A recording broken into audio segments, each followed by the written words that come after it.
Oh, I don't know if that's a, what's his name? Thistle? Maybe a spinach. We'll find out before long. Had a bit of grass in here. Shit, occasional seed gets sort of stuck too close to the top. Bastard, it may be more than one.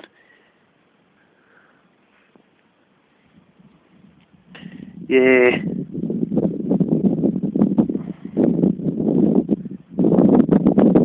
Anyway, I'm likely to prick a lot of those out.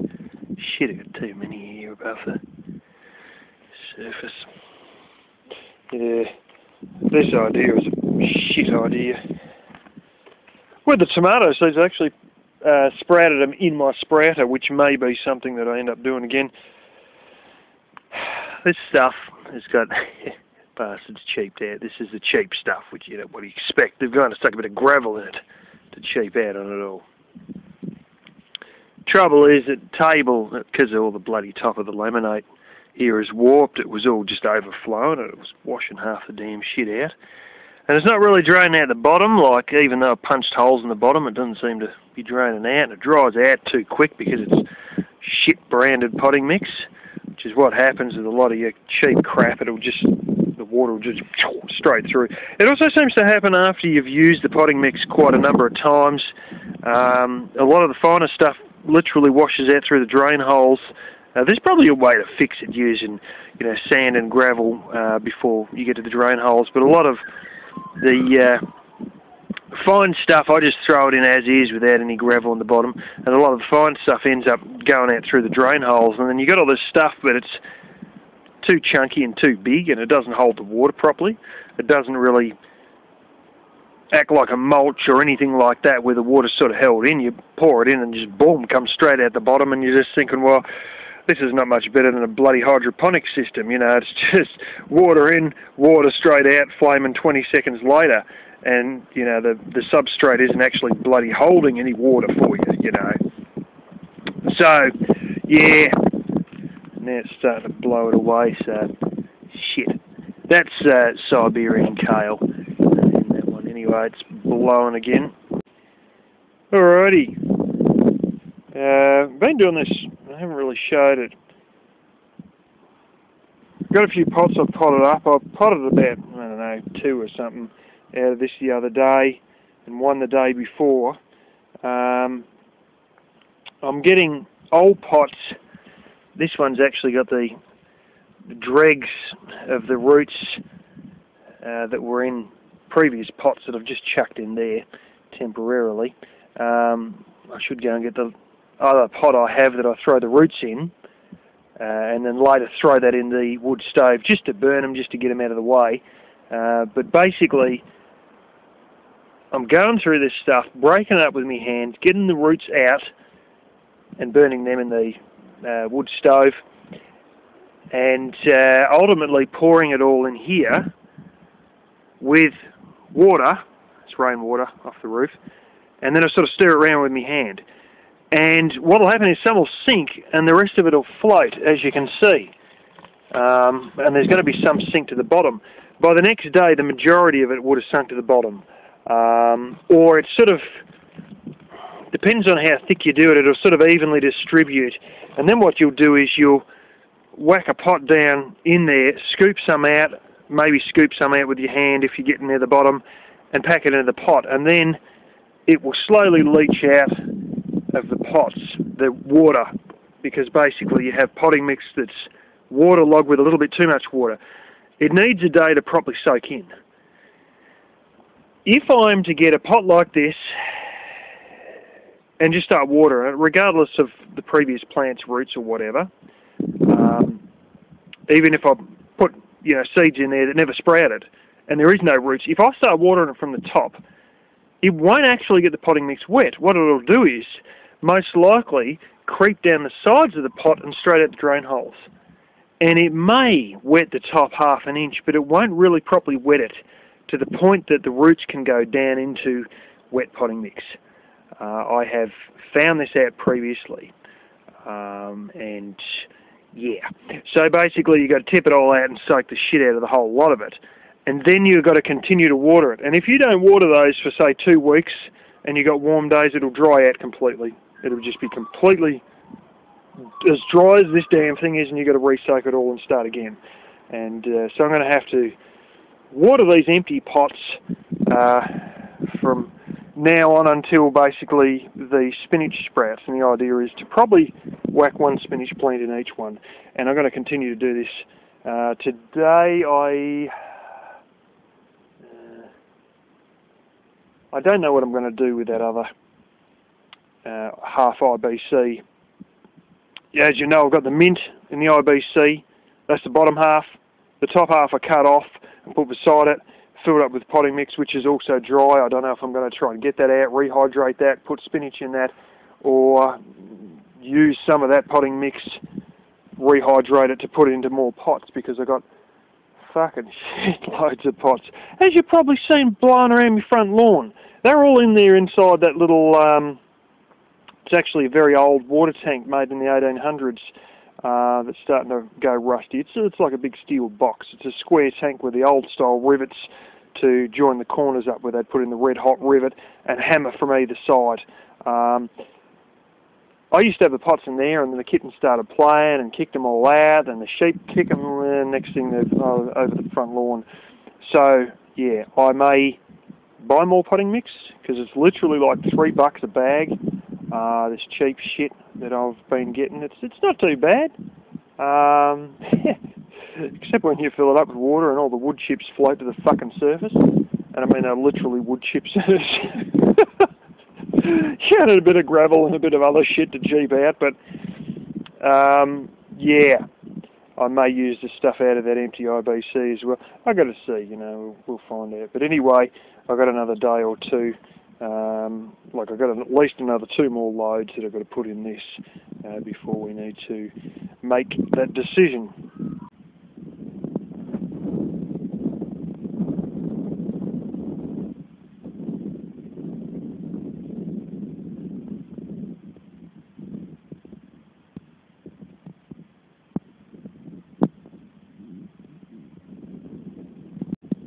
Taking this one apart here,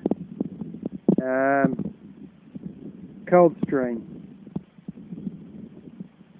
This is something that I would love if it worked. I would be fucking ecstatic, actually. So I have a few experimental ideas. This is a refrigeration compressor. I've seen a cool room that uses this sort of compressor. What do I mean by this sort of compressor? Belt driven. All your compressors in fridges these days, well, pretty much forever, I think, have, and this is almost, you know, this is 99.5% of refrigeration. You have your compressor motor right in with your pistons and your sump all in one sealed unit. And this doesn't go for vehicle air conditioning, and about 0.5% of refrigeration that stands still, you know, that sits on the friggin' ground, that isn't mobile. And yeah, as a result, this is rather rare to have one like this, because as with vehicle air conditioning, you have seals in between your shaft and where it goes into your sump and all that, so that your refrigeration gas doesn't leak out through where your shaft is, which, you know, often enough is the cause of air conditioning failures in cars. But if you're a smart enough little cookie, you probably could see the amount of different off-grid possibilities that refrigeration that is pulley driven could run, because it all of a sudden it means you don't need mains power, or frankly even 12 volt power to run refrigeration. All you need is something that's turning. Wind turbine, gasifier powered, small engine, la da da da da. And this thing, the size of this, would run an entire friggin' cool room. I'm not talking a fridge, I'm talking a bloody cool room. Because, you know, obviously you're going to need a few horsepower worth of energy to turn the bloody thing. But having said that, you have shockingly large capabilities. If this wasn't when the friggin' sun's going to play ball, you can see it on the front one there. You probably can't see it on the second one. Now you can. Seized up by water getting into it. I can't turn this. I have a small one sitting over there, which you probably can't see through the chicken wire, that does turn. Maybe I should be looking after it more, but it still turns. And, you know, it's probably got fucked rings in it, because most of these things that my uncle got, he got for free, and then he got them for free for a bloody good reason, because they were usually stuck. And, yeah, I don't think these have got sleeves. It's just the fact that the gasket is actually back from the side of it. But anyway, as you can see, that's well and truly stuffed. And my father told me to chuck it in scrap metal if it's not turning. He's got no issue with that. I took off the brass fittings that were on your intakes and your outtakes, and that one that one comes through there, that one goes out through the bottom part there. But you know, there's rusty friggin' shit coming out of that. As soon as I took it off, and all this sort of shit in the essentially the head, and I knew she's not going to be resurrectable. I sort of suspected that when I couldn't turn it, and I thought maybe it's a bit stiff, and I really had a good go and it wasn't going to turn. And I knew that a long time ago, but just today I've decided, when I put that other stuff under there, I thought, well, this bloody thing might as well go out, because he's only mentioned it recently, and yeah, she ain't going to turn. That may be a good pulley for something else, and but other than that, nah, I think it's rusted in. I don't think I'll be able to get that out. Might give it a spray with silicone and see if the pulley comes out, but anyway, it's a bit of a pity.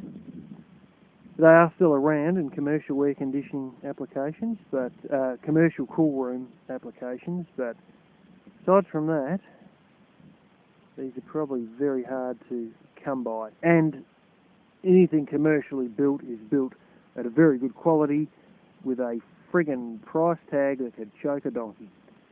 Especially something, you know, this big, obviously, as well, has a hell of a cooling capacity. Yeah, I do kind of, sort of know a guy, parents know him better than I do, who actually works on these sort of systems. Anyway, that's... That'll be an experiment in another 15 years' time when I've got the money and the time.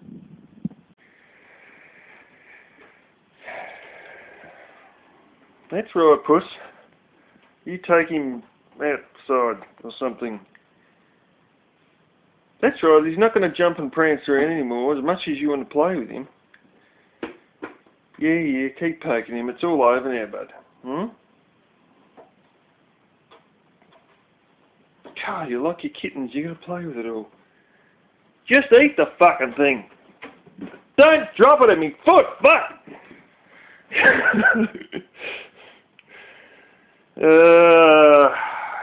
Well, you guys might as well see what it is. Come on, buddy, pick him up again. God, fuck, drop it at me feet and I go to walk and he's bloody standing the thing.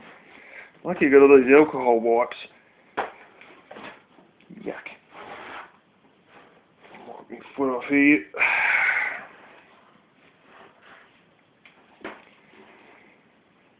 What's basically happened is the cat's decided, what are we now, 5:20 AM. In the last 5 minutes or so, we've been having a bit of fun.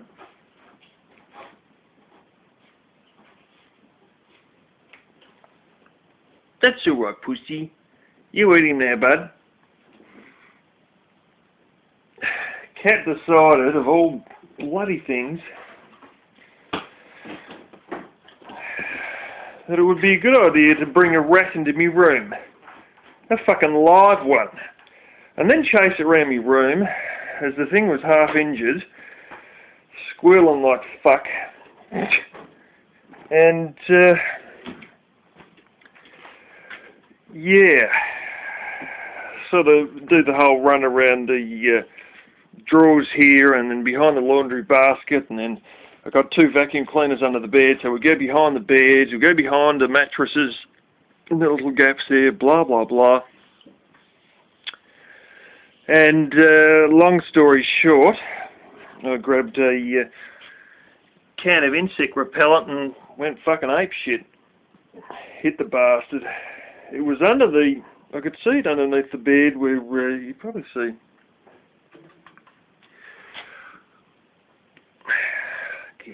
Vacuum cleaner hose there. There we go, back underneath the bed with it. And it was sort of sitting around the vacuum cleaners, and I could see it, and I was trying to thump it with one of my boots. And it would sort of squeal, but then it would just sort of sit there and look at me and not try to run away. But I sort of couldn't, you know, lay down so low with this gap that's not even a foot tall to try and belt this blasted live rat that was still looking at me but not sort of willing to run away. But I couldn't see any blood, so I think it had basically broken ribs or something like that, or some sort of broken bones, because it would still look at me, but then it would only sort of go away once I was just about ready to get a good hit, you know, hit near it.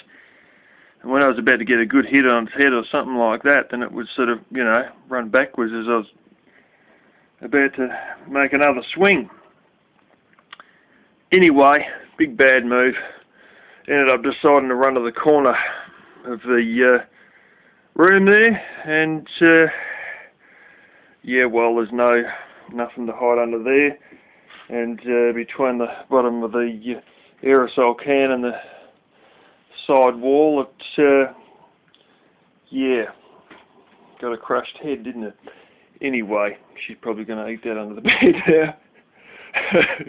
As I'm trying to thump this thing, I thumped it once, went to crush its head, and then it still was squabbling like hell, and then I thought, shit, that hasn't done it. So I've gone to slam it again, and scrambled its head, you know, crushed its head, and as I was doing that, I was yelling out the words, die cunt, and I mean, I was yelling it. And the cat got scared and went out through the cat flap. Didn't know to come back in again.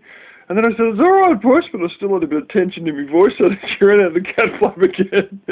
And I opened the door, and she, I slowly got her in and said, come on, Bushy, it's alright.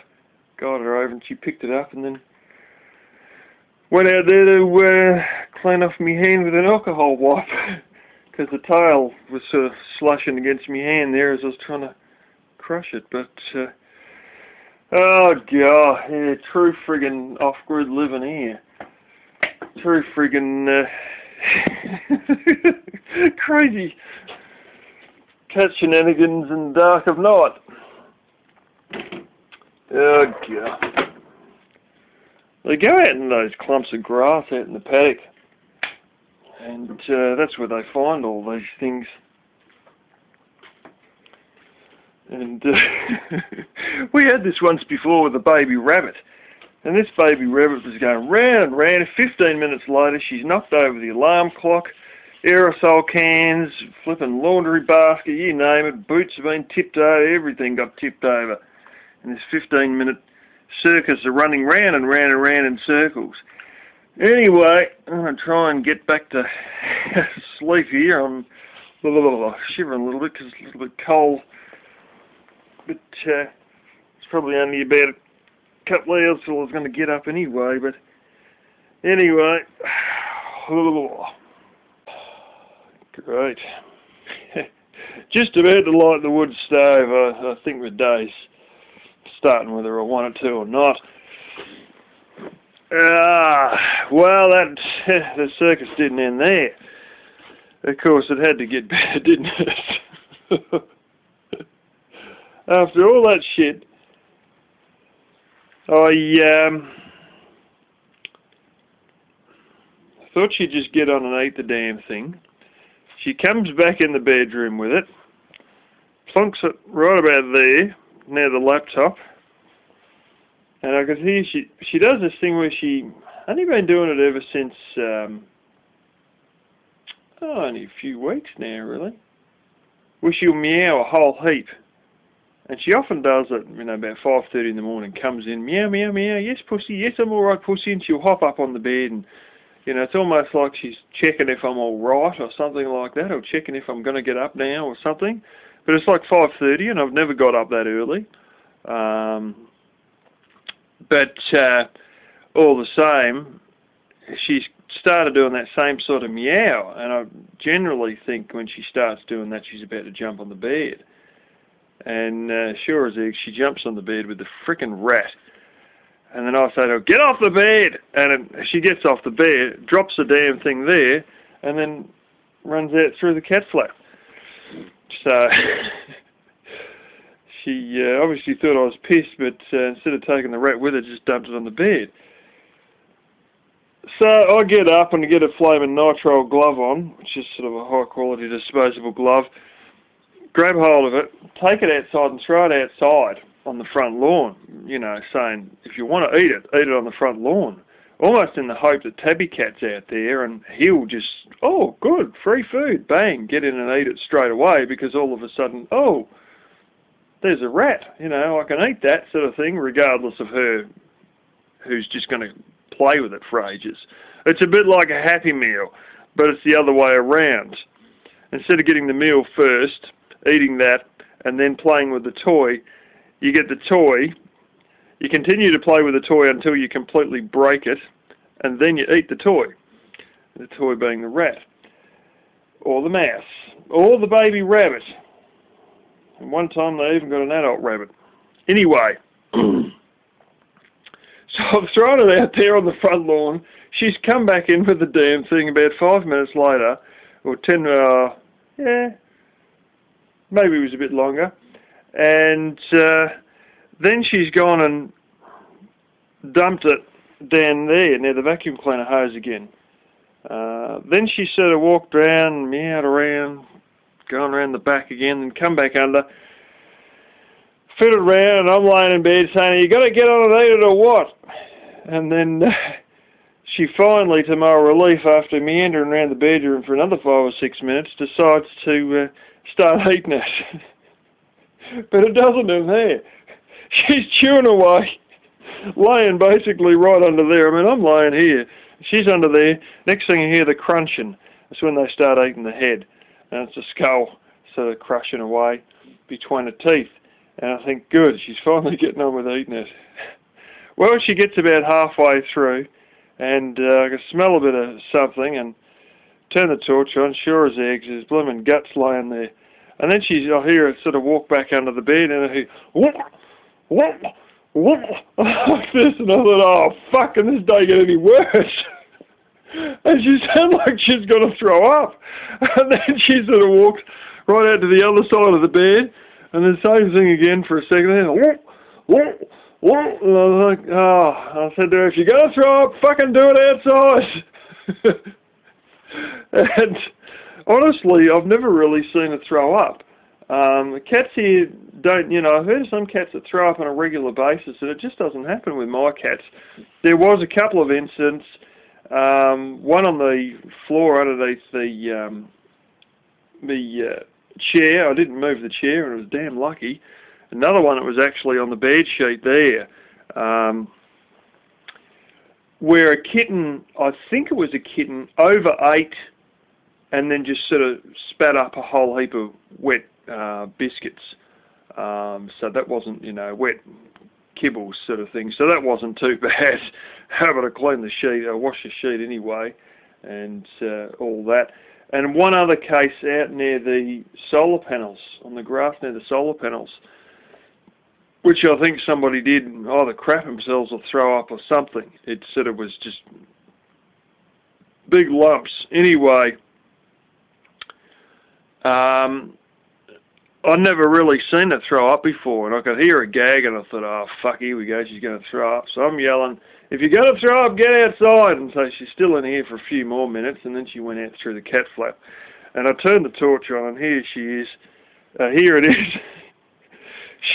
There's guts sitting there, and then just past the vacuum cleaner hose, which is right near the edge of the bed there, I had a pair of undies, which should have been in the laundry basket, just sitting there, and cats have got this thing of covering anything up, and I've seen it with, other times if she's eaten rats outside, and if there's any guts left, she'll scrape dirt over the top of it, and she done it on the driveway and couldn't get anything more than a couple of rocks over the top of it at one point. Anyway, she's grabbed hold of me pair of undies and plonked the pair of undies over the top of the bloomin' rat, saying, oh, well, there we go, we've covered up the rat, now he's covered up, we've effectively buried it by using me undies to cover it up on the floor. And then there's the tail of the rat hanging out. So she's basically eaten half the rat, covered it up with me undies, and then there's the guts laying there, and then what she has eaten, she's almost threw up, and she's gagging away, and she's gone outside now, and I don't know if she's chucked up outside or what, but I decided that, I better get up and clean all this up, and shit, I'm trying to get the wood stove lit now, and it's about 25 past 6, so I suppose my day's started, but, oh, God, blimey, oh, you could find a little girl who'd want to live out here off-grid with you. It'd be nice. Yeah, she'd fucking love it until the cat started doing all these sort of bullshit shenanigans in the early hours of the morning. I worked out by looking at the clock after I'd finished blooming cleaning all that stuff up with and I ended up going through 3 blooming gloves in this blooming rat episode, in this one rat episode. And I realised that the whole shenanigan had gone on by the time she first brought it into the house to the time I cleaned it up. It was 55 minutes of carry on. I wonder why you don't get a bloody good night's sleep.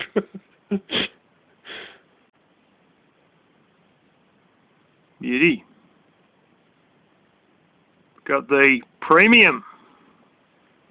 That won't focus.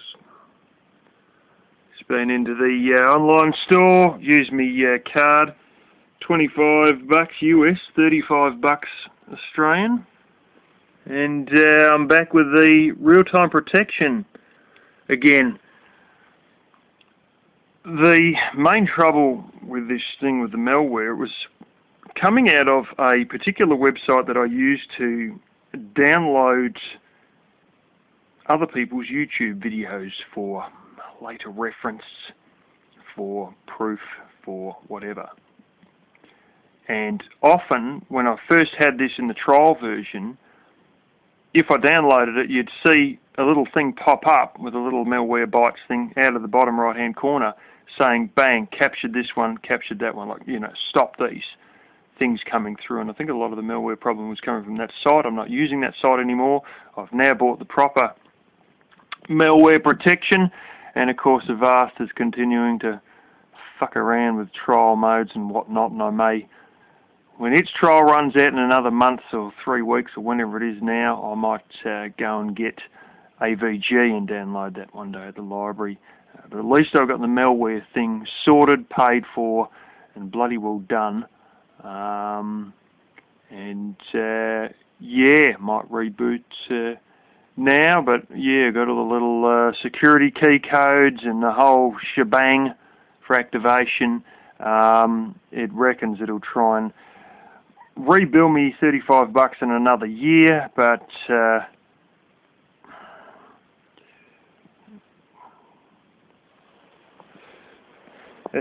when this shitbox is going to actually show, 6th of the 16th is when it runs out. So it's only got a couple of months before it runs out. I might actually, go fill my car up on the remaining money on that card, because I don't think there's a great deal left. There might be about, $50 or something like that. There may be about $80. I can't remember really. But, anyway, we got that shit sorted.